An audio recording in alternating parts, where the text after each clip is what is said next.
Welcome to DinsTalk, the space where soul wisdom meets bold action. I'm Mia Dins, your host, here to ignite your fire, help you claim your power, and guide you to take unstoppable steps towards your dream. Every episode is designed to awaken your purpose, fuel your passion, and spark transformation in your life. It's time to step into your truth and never stop. Let's dive in.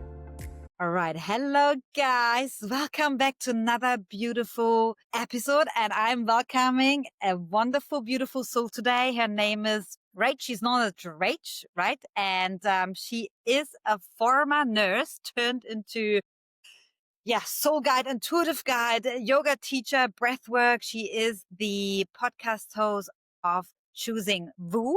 She's merging and bridging the, mystical, physical science with the spiritual. She's helping others to choosing themselves to express their raw, authentic self. And what I love the most about her, we connect on so many levels, but she loves to go into the messy, ugly parts and talking about the transformation, is not shying away from speaking her truth, from leaping. Yeah, we're talking about that. She's someone who has had some radical changes in her life, and she was not afraid to actually throw it all up in the air and, reshuffle her cards and see what's happening. And I absolutely share that with her. And that's why we also connect so much. And I'm really, really honored to have her here today, guys. We are about to embark on a beautiful conversation. I have no idea where it will take us, but we are both intuitive, so we just let it flow. So welcome, Rach. And I'm so honored to have you here. So thank you for taking your time. Yeah, wow, what an introduction. Thank you. I think that is like my favorite introduction I've ever had. Oh, yay! What more can I say? Like that's awesome. I'm really honored to be here on your podcast and connecting with your listeners. Thank you. It's beautiful. And just for the listeners, for anyone who's tuning in, that we connected online. Well, we met I contacted you because I was on a Facebook page where where you can look for guests or be a guest. And I stumbled across you. That's always like that. It's intuitive. I scroll.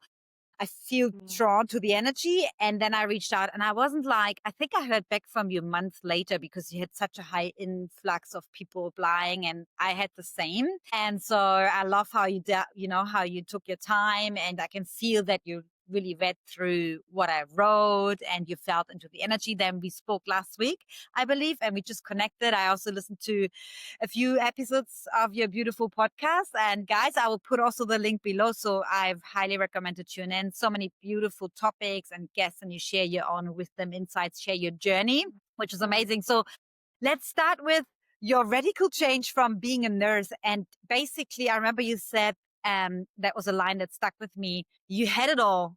You had the job, high paid job, you had the house, you had the husband, the car, the whole, you had it all, but deep inside there was emptiness. So let's start there. What was that moment like, and what did it lead up to for you? What change did it create for you? I know it's a big question, but let's go.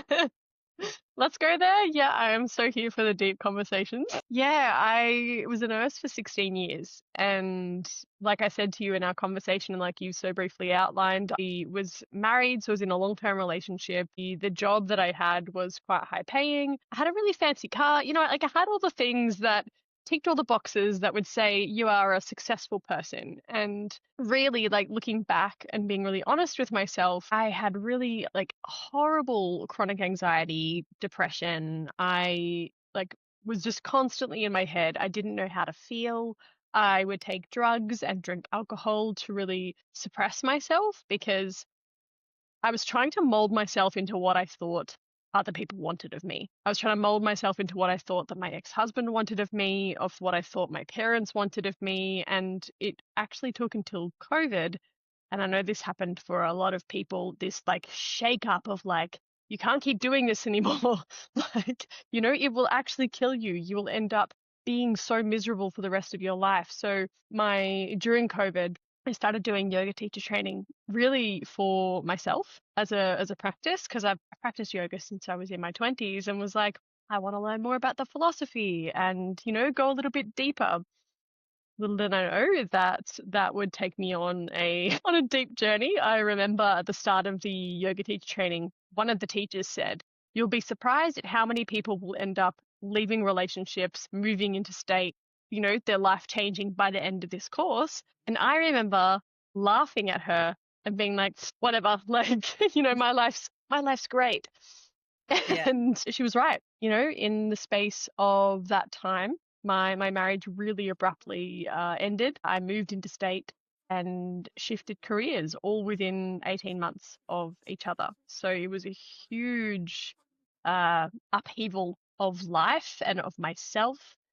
I really felt like I didn't know where to turn or what to do at that point that my marriage ended, because it was very toxic. It was very codependent. We'd sort of interwoven our personalities into each other. So it was like this extraction from each other, which I always say really felt like a withdrawal of a drug. Like I've never withdrawn from a drug before, but I can only imagine that if you were to do that, it would feel quite painful and intense and ugly and messy. And that's what that felt like for me. This like deep extraction and relearning of self. So it's been quite the journey to get to where I am now. Yeah, I bet. Wow. And that in the midst of COVID, I know everyone, it was a shakeup anyway for humanity, as we know, and everyone experienced it differently.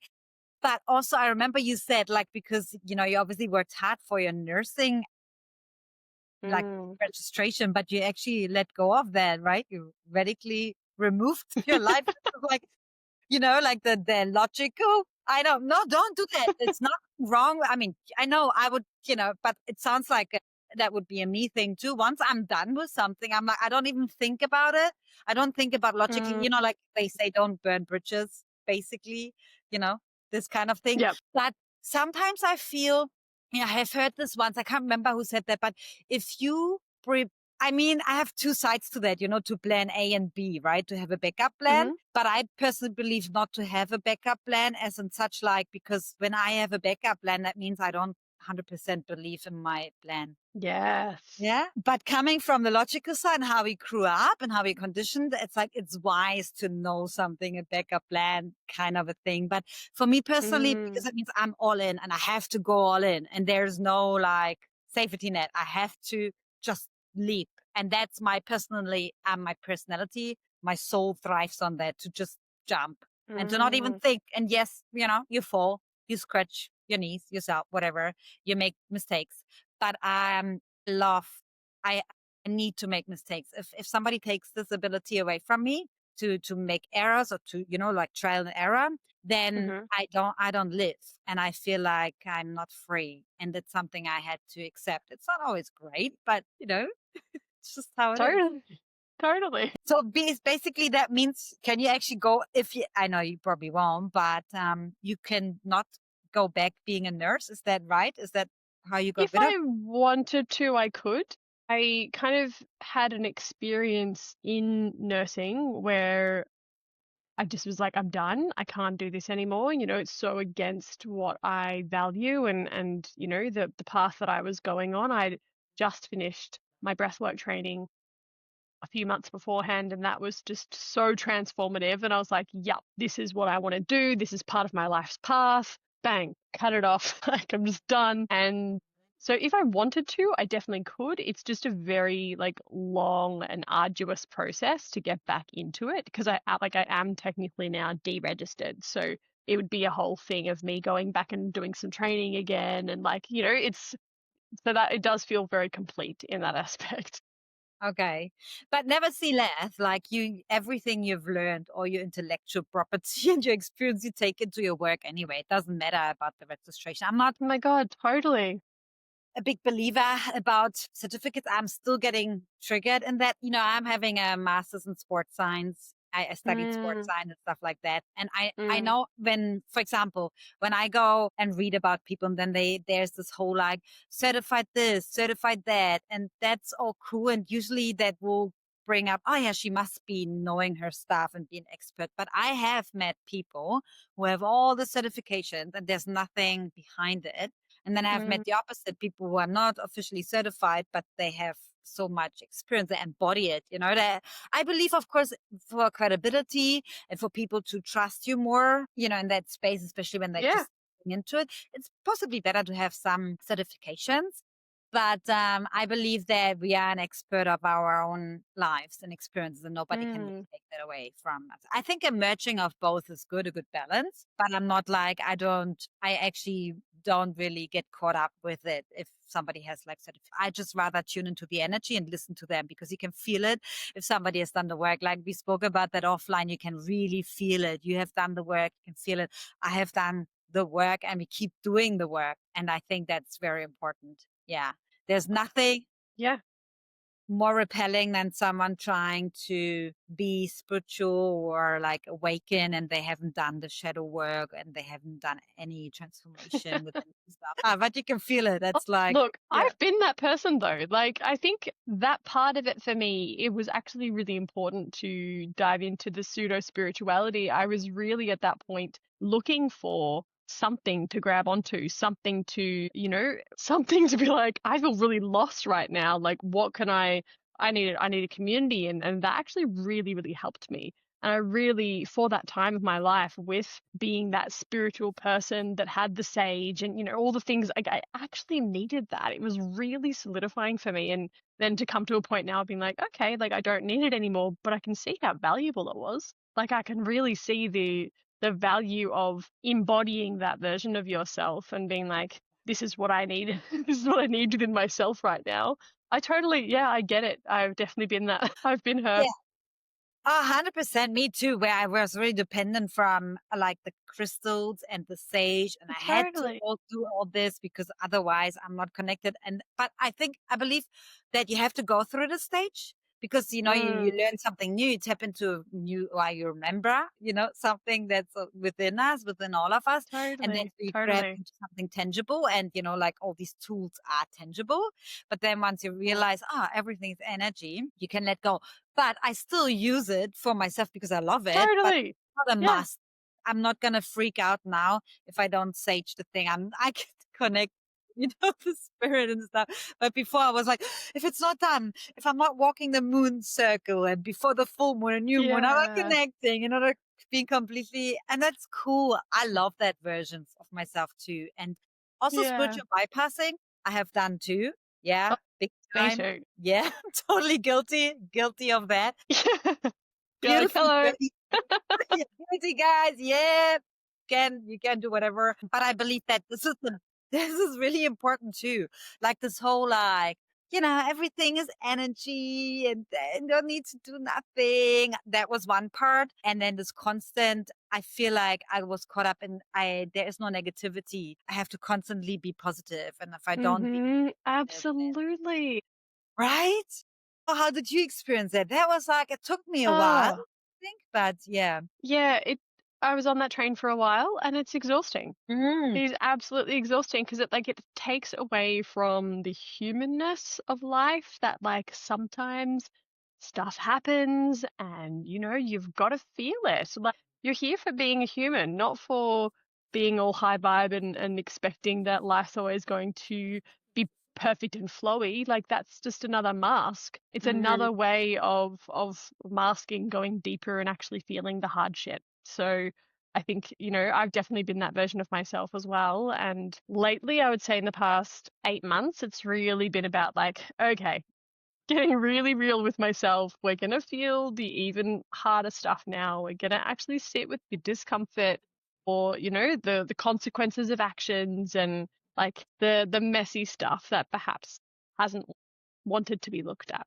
Yeah, let's go into that, because I feel that deeply too. And I feel like, because also collapsing timelines and things shifting big Mm-hmm. time. For example, yesterday, I within 10 or 12 hours, and that was a long time but it usually, that I shifted so dramatically, like from something that really pulled me down and like some emotional Mm. stuckness, and that was shown in some really bad back pain, and had a cry, but it goes quickly. And then, all right, I felt light, and then all the downloads started to come. Oh, write this book, do this, do that. And this is how it feels right now.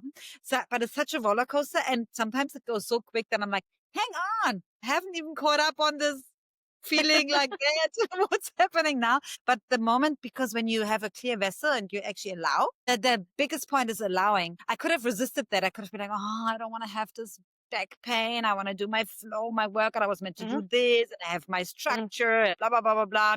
But the moment you allow, it's super uncomfortable in that moment. But then things happen and it just flows so quickly. What's before, my old version would have completely resisted, and she would have been like, no, I'm going to do it my way and how I had it planned. And that would have caused me to probably be longer in bed or not being able to move or whatever. And how do we experience that? And also you said the last 8 months, and I feel the same, like this year of shedding, right? The wooden snake, it's big shedding on all levels, and most likely parts within yourself, and going deeper and deeper. How is that for you? Because I know you spoke about that in your podcast too. Yeah. Oh my God. This year's been really interesting. It's felt like there has been so many moments of just connection and joy and pleasure and like presence, so present, so in my body, and simultaneously, living in this interesting paradox. It's also been really challenging, really challenging to let go of the deeper stuff. Like there's just some beliefs or, some things that have been quite stubborn that are like, I don't want to let go, like very much ingrained in me, that have required a level of observation with self, have required a level of just being okay with sitting and not necessarily having to do all the time, just being okay with being, and have also required a level of radical honesty. So, really sitting with myself, being very honest with myself, and also having really honest conversations with people as well. Like I've got a partner now, so there's been very honest conversations with them, and also with my best friend, like having really challenging conversations that perhaps I haven't wanted to have, but I'm like, I need to have these to move forward and to stay connected to the truth of who I am. So yeah, this year has been interesting is the best word to describe it. It is definitely, and I love what you said, and I know you mentioned that in one of your podcasts as well. These conversations, but if you have your true soul family, not your OG family, but your true soul family, the same frequency, you are able to have these conversations. To be triggered, to be like, hey, that actually triggered me, and honestly share that. I have the same with my soul family. And I'm going to Australia actually next week. Is it already? Yeah, it's time. 2 months Bali. Yay! Mumbai. And I have, for example, only met one in person, not two now. But it's going to be interesting. But throughout the last year, we have been, of course, in touch all the time and transform together and help each other. And it's like, I feel so natural to just share, look, that scares me right now. Knowing, for example, to go there, and because I haven't had the greatest experience with my own family and being welcomed at home. So I don't know the feeling of safety and to be me. And I feel, of course, because I have been on my own.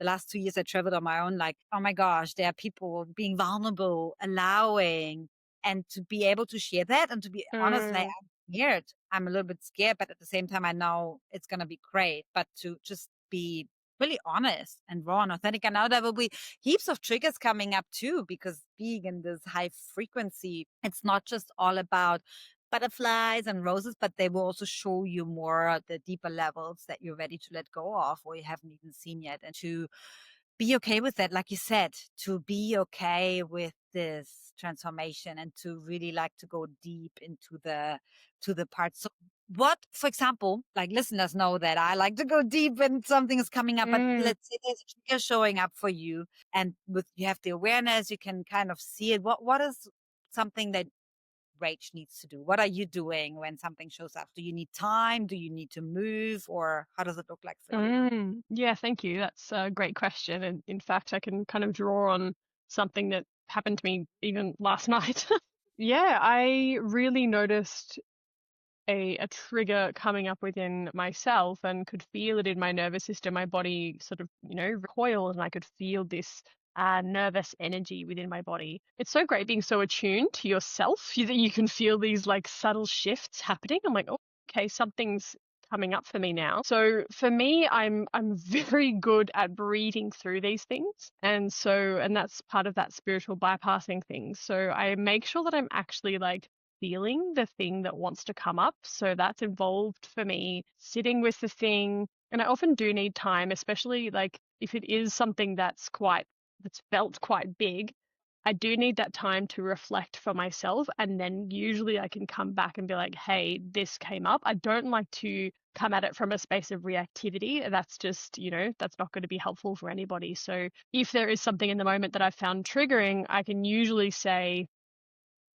hey, look, that didn't feel great for me. I'm not able to express it in this moment, but I would like to come back to this and express it later. And for both people, like for my partner and my best friend, they're so beautiful and they're like, yep, okay, like we can come back to it. Or alternatively, like my partner, he's great. He's like, no, we're dealing with this right now. I'm like,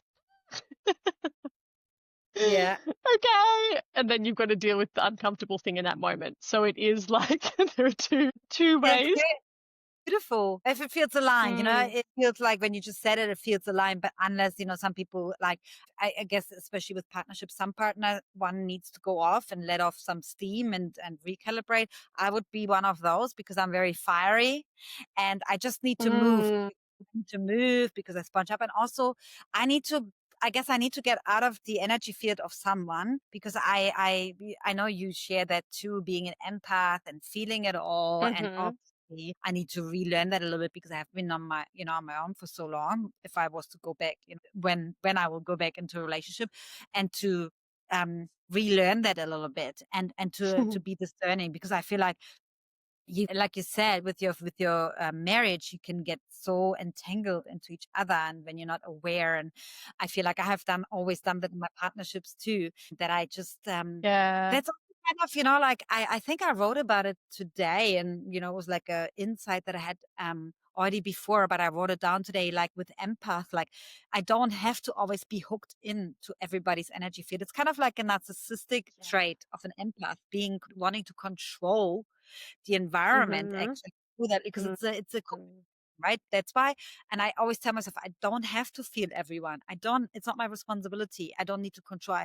I'm okay to let it happen. So it's beautiful that you shared that, and to take time, right, to Mm. so, like feel, like you said, not being reactive. And I had to learn that I'm very fast with everything and speed through things and lots of Mm. fire. But when it comes to those things and even making decisions, actually having a 24-hour time frame for me is really, really beneficial, because I think that really helps. And I really have to always remind myself I don't have to have an answer right now. Yeah. But I also want to say that, like, much like you, I was on my own for 3.5 years, and then coming into this partnership where it's so different to my marriage. Like, it's quite the opposite. We're two very individual people coming together into a union, and it's like it's so different and it's so triggering. Like, my marriage wasn't triggering because it was comfortable. This is so fucking triggering. Or sorry, I hope people aren't to swear. This is so triggering and so challenging in so many ways, but it's also so beautiful. And I want to express to the listeners that, like, yeah, sometimes you do get reactive. Because I just was thinking about it. I'm like, in this partnership, sometimes I am just like, I'm frustrated. And I think actually the most important thing is the repair afterwards. Like, if you can continually come back to repair with the person that you're having the trigger, conflict with, like, that is the most important thing. Because there are times that me and my partner are like really pissed off with each other and really annoyed with each other. And we've never yelled at each other or anything, but it has been, there's been moments of frustration. And we're actually very good at coming back afterwards and reflecting. So I actually, I think that's the most important thing, is how do you repair after something has happened? Because you're inevitably going to hurt somebody. But, like, unintentionally, it's going to happen. You're a human. I think having those Yeah. very important conversations. I love that. And it's just the relationship we have with Mm. ourselves, right? We get super annoyed with ourselves and frustrated. So that's the same. Totally. And I love what you said. And I think I heard this from another like podcast couple, where they say it's actually really, I think, there used to be the myth, and I used to adapt that and take it on, like, don't go to bed without resolving the fight or the anger. And I think sometimes it may not be the right moment. Maybe there needs to be something processed, and it's okay to just say, look, let's postpone, let's do that tomorrow. I feel like that was a cool insight. And like they said, like it will be revealed how you actually deal with arguments and with those things when you actually are going to be angry with each other and annoyed, and how I said it, like you said it beautifully, repair. How do you repair, nurture it afterwards? I think that's when you then up level your relationship and you go deeper. Every single time. Every time we've ever had a rupture and we've come back and repaired, the relationship has gone another level deeper. Another trust. More trust is built, more connection is built. Like it's really, really beautiful, and something that I like always have been laughing at, part because we've been together for 6 months now, has been, I thought I'd done so much work on myself. I thought, oh great, I am so like, I know so much about myself. I am like, when I go into a relationship, I've got this. And then you get into a relationship and you're like, I don't got this. Like there is so much that I don't know. I'm like, there is so much that self-work could only take you so deep. It's actually being in partnership where it's like, oh my God, so many childhood wounds are being healed. So many beautiful things are being repaired that just I wouldn't have been able to do on my own. It's so powerful. It is. And when people say that, I get excited and scared at the same time. I'm like, oh, come on. But it's a good thing. And I believe that too. Like just what you said, like we need the other person and we need people around us, I can be traveling forever on my own and do grow and through different experiences. But the real work also happens when you then are surrounded by people who know you and, like soul family. And that's what's going to happen when I go to Australia. And of course, there's a part with me who's like, oh my gosh, it was already so hard. I just want, and of course, it's lots of joy and expansion coming. But I also know that there's of triggers happening. It's just like, but awareness, guys, doesn't take away the actual pain and the uncomfortability you have to go through. It's just, the awareness sometimes I feel like makes it even worse because you kind of know it's coming. Sometimes I wish I wouldn't know. Yeah. Kind of like you're already preparing as if like, it's happening. Totally. Beautiful. And what I also love about you is like you said that to me before, like you were actually, we all are channels and you have been open since childhood, just like I am, but you really tapped into your mediumship gift like over a year ago, starting to officially work with people. And I loved like how you described that with your nervous system wasn't ready. Can you maybe talk about that a little bit, like that you weren't able to actually tap into that because of so many things? Totally. So I guess the first thing I want to remind people of or share some wisdom on is that, that we're all a mirror. Like we're all connected. We're all mirrors of each other. So I've always been a medium. I've always been able to connect with people who've passed away. And when I was in my 20s, I was in a pretty bad place. Like I said, had anxiety, things that 20-year-olds do. And I would see people, like I would wake up at nighttime and there would be a person standing at the end of my bed or in the corner of my room. And it would really freak me out because I didn't know what to do with it. And I'm glad I said the whole nervous system thing, because at that point, my nervous system, I didn't feel safe within myself. So the messages that I was receiving didn't feel safe to me. So I cut them off. I actually said, I don't want to see you. Can you come up? Can you show me yourself in a different way? And so for, I think about almost 10 years, they would show up in dreams or, in like swirling orb energies in different forms. So it's only been, I did a coaching training last year in July, and it's only been since then that it's really just been reactivated within me or remembered. And it's because I'm ready for it. My nervous system has the capacity to hold it now. I feel safe within myself. So the messages that are being reflected back to me as a mirror are from a place of safety. Whereas if you're trying to connect in to be a medium or to see people who have passed away and you don't feel safe within yourself, this is where people find, oh, I've had, like an entity came along. Yes, because they're a reflection of what's happening for you internally. There's something going on within you that feels bad or wrong, and that's being reflected back to you as something bad. So that's just my take on it anyway. It's a theory that I have. It may not be true, but that's just been my experience. So please, if that resonates with you, then take it, and if it doesn't, you can leave it. But I have really found that since doing the readings for the past, it's been over 12 months now. My God, they've been so powerful. Like the messages that are coming through are just incredible, like just next level. It's been magic. I'm really, really grateful. Yeah, and I'm grateful you open up to that, and you just use your gift to help others. Like I had this conversation with someone else. She's like she's the nurse I told you from Perth, and she's like Ah. as well. Who, the episode will be coming out at some point. But it's really important for people because now there is heightened energy, as we know, right? The planet shifting, humanity, our consciousness, and so people start to feel like and see things. And like you said, the nervous system, your vessel needs to be ready for that. And wherever your consciousness is, it's a reflection of that. And there's duality of life. There's duality in the spirit as well. Like that's just how it is. I mean, that to be aware of that if you communicate and you open that channel that ways, there's things that can slip through that are sneaky. No one wants to really do harm in that sense, but it's about like however you perceive it. And that could be like a lot of disruption in your life if you are not ready and if you're not cautious with your energetic hygiene. I think it's a very powerful time right now, and to be really, really conscious about that. When I work with people, I always say that if you start tapping into that, really make sure like you have your energetic hygiene in whatever shape or form. There's so many tools we can use, and whatever you feel called to.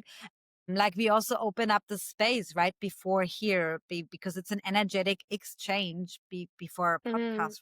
Make sure that that information come through that is the most needed right now for the listeners to hear, and that we are channels and we do that right now. So it's beautiful. So when you work with people and they first maybe have encounters with that, how do you approach it? And how do you actually lead them to the water, so to speak?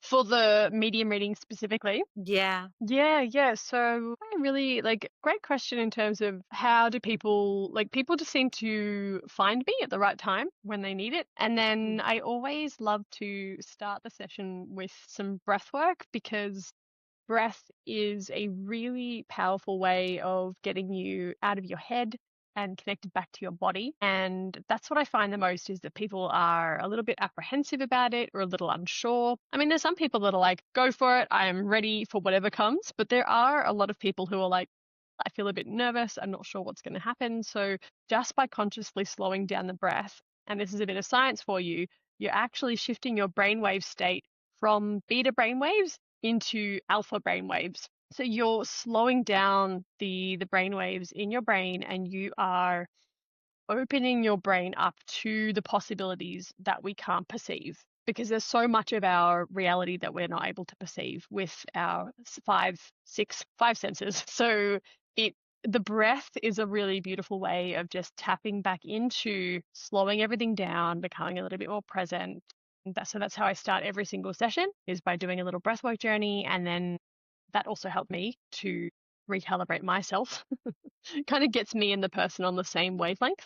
And that from there, it's very intuitive. I just allow for whatever needs to come through.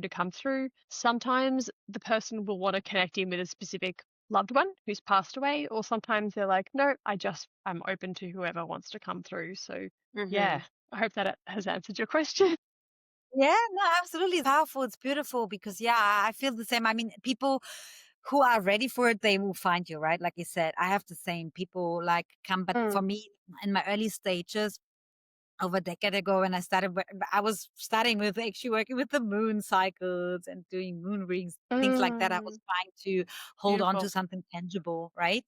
But also because I'm feeling called to do that. It's just like in my family, and my father and my auntie, they used to talk things about the moon and how to work with the moon cycles. But I would always see deceased ones. They would always be there. And I would try to ignore it as well at that time, because I thought, oh no, it's not my place to do that with people, right? And then also, of course, doubting myself. I'm like, Jesus, Mia, stop watching movies. So it was sometimes like I didn't want to tap into some space that it's not mine, like honoring how much people actually want to know. But then I learned throughout the years, like if people come and see me, I'm just blurping out what I see. I always say, like you said, take on what resonates. And if you're not ready, like, but I always say, I'm only given the information that you are able to see and to receive. Otherwise, I wouldn't be. And that's my own opinion based on my experience. And I can feel it sometimes. Even there's more stuff that I can see in the Akashic records, for example, for people. But sometimes then I get told that's enough, and I know that's all they can take. And then I say there's more. But at some point, whenever you're ready, we can go into that space or you will be guided. But right now you need integration because there's lots happening. And also, I guess you have the same experience, I believe, or, when you have sessions with people like that, do you also tell them to take good rest after? Because people underestimate that readings or when the mediumship channeling is coming through, they think, oh yeah, it's nice to sit here and listen to all that. But a lot happens on your cellular level energetically, not just during the session. I think the biggest changes are afterwards. That's why my sessions are designed and they include an integration phase of 2 weeks. Because I have realized this is where people need the most support because a lot happens after. It's not, of course, a lot can happen during the session, but based on my experience afterwards, how is it for you and how do you go out about this? Well, this is so interesting. I love hearing how other people do it because it's, everybody has a different process. Mine's very different. I do a check-in 1 to 2 days later just to make sure they're okay. But otherwise, I really don't do much follow-up after that. I really trust that. I just say to them in the follow-up email, like, if you feel called to reach out to me with any questions, please reach out. They receive a recording of the whole thing, or if we do it in person, they can voice record it so they've got something to reflect back on. I think that's kind of the main thing that I find is, it is a lot of information coming at them, so it is good to have that recording there for them to look back on. But yeah, I've never, I haven't had any formal training in mediumship stuff, so I actually don't know. I've just sort of very intuitively allowed it to grow as it has sort of felt aligned to me. So yeah, thank you for reflecting what you do, because I do check in with people, but it's not a big process. It's just sort of a 24 to 48 hours, just being like, how are you going? If you need me, reach out. And then that's pretty much it. No, totally. There are 2 points. I used to do that too before. And I have like if somebody, just because I have different sessions, right? And you could choose from. If it's like a one-off reading, someone just wants to have a reading, whatever, I do that. Yeah. And I say like 20, like for 2 days after check, and that's it. But because if I work really with my quantum embodiment and really going deep, it's like kind of a journey. It's not like a one-off thing, because like it's what I right. learned is when you start, like, if you're willing to change, because obviously the session for some people that may change your life forever. But if people really want to go deep and really learn and remember who they are and get to know themselves, it takes a couple of months, like it's just like not a one-off thing. So like, but because it's like somebody I always compare it with the gym. It's beautiful. Somebody can give you the best training plan of the whole wide world, and you can have, they show you the equipment, la la la. But if you don't know how to, it can be overwhelming, and you don't know how to use it, and what's with the muscle groups and how much break and like you don't know anything, then nothing can happen. The same with like astrology readings are beautiful and birth chart, but I also learned it can be so overwhelming, and it's beautiful, it's totally amazing, but what are you going to do with it? Are you actually using it? Do you use it? And okay, cool, my Saturn is in that sign, and then I will be challenged in this space, but what are you doing? I'm very much about the action. What can you do with it? Totally. Yeah. That's just what I learned over the years. So I was like looking at a process or a way, how can I support the people? How can I like prompt them to action? Not necessarily, they don't need to work with me, but maybe it prompts them to, hey, I need a nutritionist here, or I need to go deeper into this space, or want to go do breath work coaching for 6 months, whatever, like to actually, okay, there is something more than just reading. I feel like it was just superficial for me at some point, and I'm not about that. I want to go deep. I want to help people to transform, and not just giving them a nice little reading. They want to know about, will I get this job? Like it was just not, that wasn't what I'm here for. I know I can do that, but that's not what I'm here for. And that wasn't authentically aligned with my mission. Yeah. Yeah. Now you probably get it, Yeah. right? It's about the Yeah. whole thing. Yeah. Look at it. The medium readings I offer are never future telling or telling people whether they're going to get a job or not. It's literally connecting them with a past loved one. So it's literally just I tune into the person who's passed away and give them messages from their past loved one. That's it. Like it's not, there's nothing really quantum about it. It's just like it's more a tap into the person who's no longer there and they give them messages that they've wanted to receive. And then, of course, if they want to go deeper with me, absolutely. I do a whole bunch of stuff in terms of breath, in terms of subconscious reprogramming, into, all of that stuff. Like, yes, let's do it. But for the sake of the medium readings, it is simply about, okay, you've got a past loved one, you want to reconnect with them, you don't have the tools yet to be able to do it for yourself. Let's do it. That's I think that's maybe where we differ a little bit. And I love that. That's why I love that every woman has her own unique magic that she gets to share with the world, because the way that I do something is so different to the way that you do something is so different to the way the next person does something, and neither or none of them are wrong or right. Is just about like, how does it work for you? And like, yeah, I love it. It's fascinating the fact that everybody is just so nuanced in the way that they receive information and also the way that they deliver the information as well. No, I love that. And that is it. Like people choose from that, like, and I totally get that it's a different purpose. It was 444 when I said that, on this timer. Oh, cool. And beautiful validation. It's just like, of course, if I just want to come to you and say, like, can you channel my papa? That's a totally different intention and purpose of that session. I just need comfort in the very moment. There's a message that I need to receive that I can't really tap into. And I just need that for this very moment. Absolutely. And then if somebody wants to really transform and wants to really tap into their own like gifts and really know what's my purpose, what is within me, and I need to really get rid of some shit first, then this is also a totally different approach. Just like you go to the hairdresser, you're not getting your hair colored every day or all the time, every whatever. Sometimes you just get the trim, like different purpose, different attention. Like, and I love that, like you said, like, and I think it's so beautiful to see there are so different ways of doing things, different nuances, different. That's why everyone is different. Everyone is unique. We all are needed in this puzzle piece. And that's why I love to learn from other people too. Be like, being inspired. Like I said to you, like the way you like contacted me, the way you guided me, to connect with you on your podcast. I learned so much from this because I felt so held. I felt like, oh yeah, that's very clear to me. And that's why I'm always open to learn. And then again, and I wrote a blog about that 2 days ago. It's about you pick your spices, but you create your own blueprint. It never worked for me to take someone else's blueprint. I think it's a big topic because I'm probably like, I want to talk about it. How was that experience for you? Like that never worked. And I thought I was a failure. I was like, come on, Mia, especially with the soul-led business. So I know I'm a soul-led entrepreneur, soul-led business. So a standard business model doesn't work for me. And I have paid 20K, whatever, for business coaches.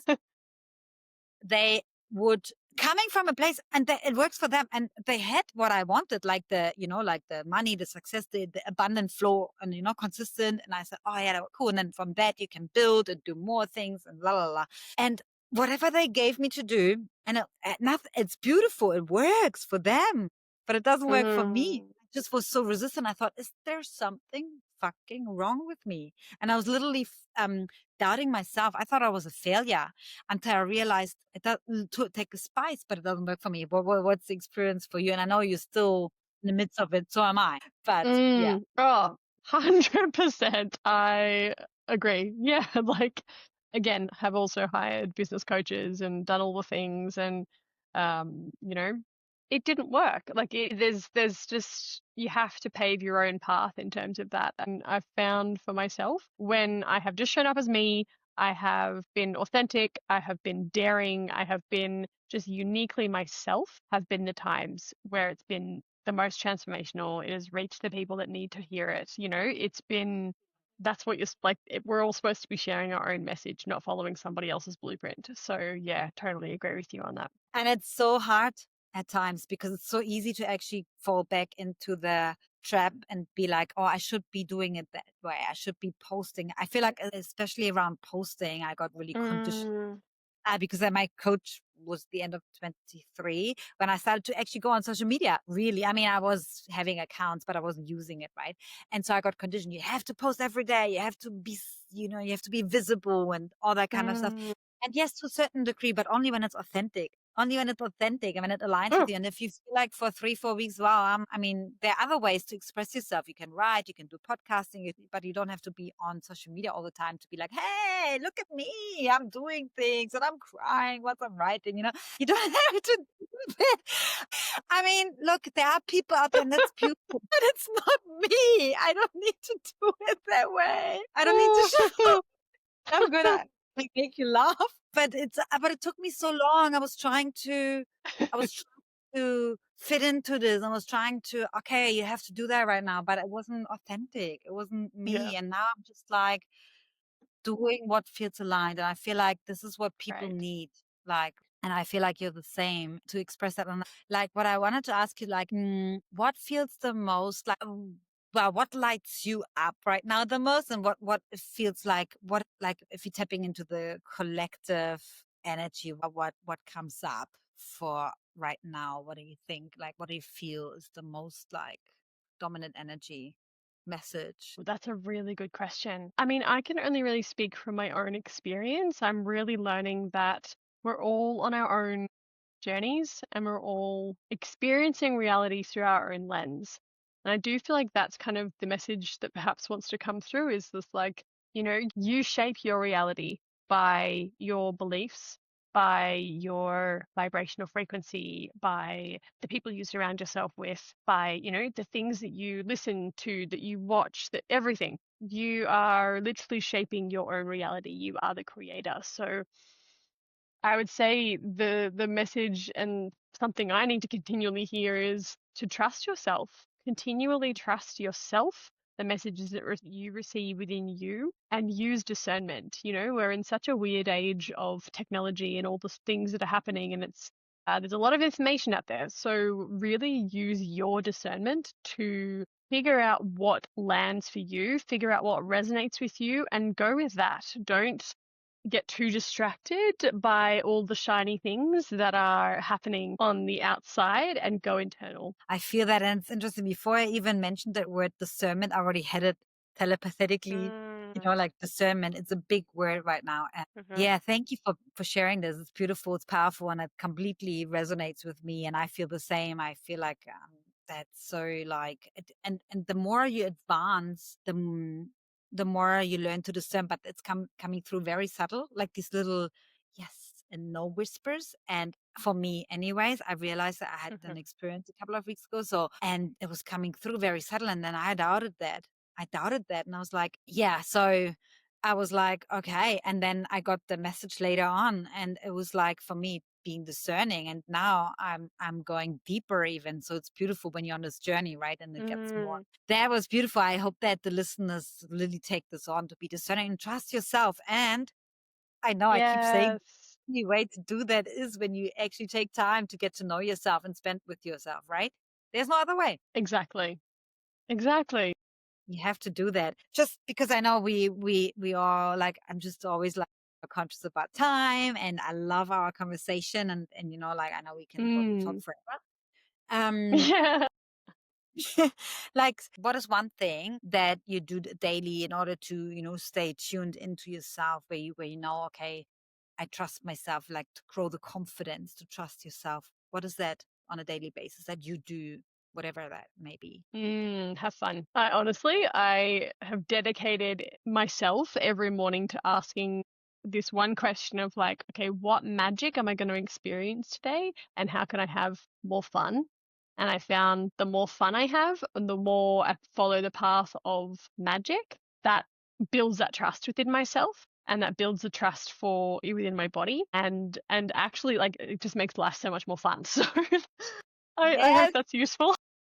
Yeah, I was about that.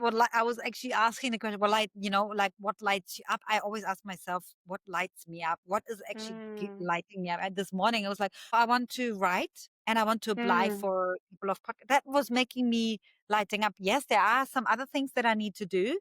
But the thing is, when you do something that lights you up, you generate energy, joy, Totally.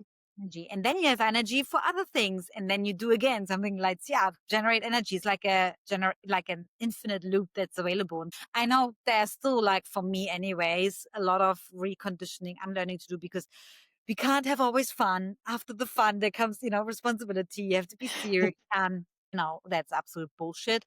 Because we can make it, like, even, this right now, I can be on a podcast all day long. It's fun for me to meet people, to be on the same frequency, to talk stuff, to investigate, to get to know someone else's story. Yeah. And so thank you for that. And also thank you for giving other permissions to do the same and sharing your story. I know it was just a little snippet from your beautiful story. There's so much more. And we could have gone even deeper into the anxiety part, because I know that will be really empowering for people.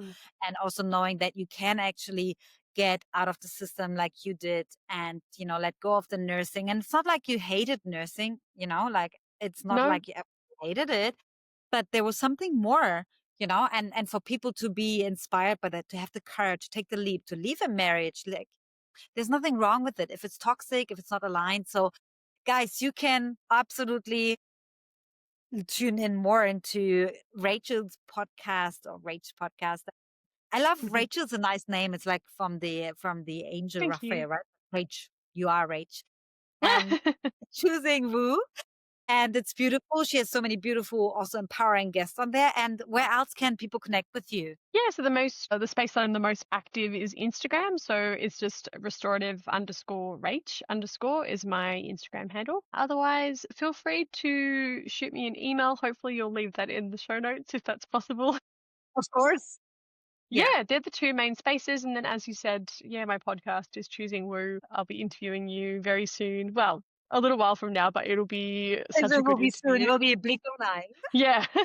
And it might be even in Bali, because I think I can apply for a visa for in Australia, and then I have to leave, and then I can come back. I'm not sure, but who knows? We will see. We will see where we'll be. Can be anywhere. Yes, I love it.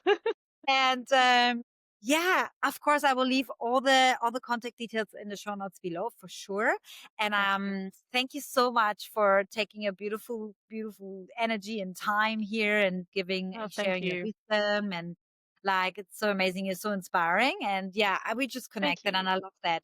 Like, just when you just connect with someone. And thank you so much. Absolutely. Thank you.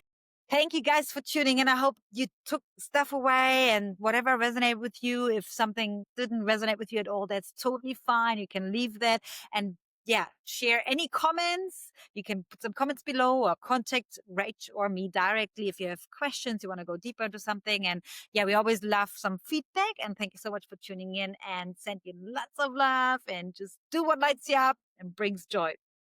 Until next time.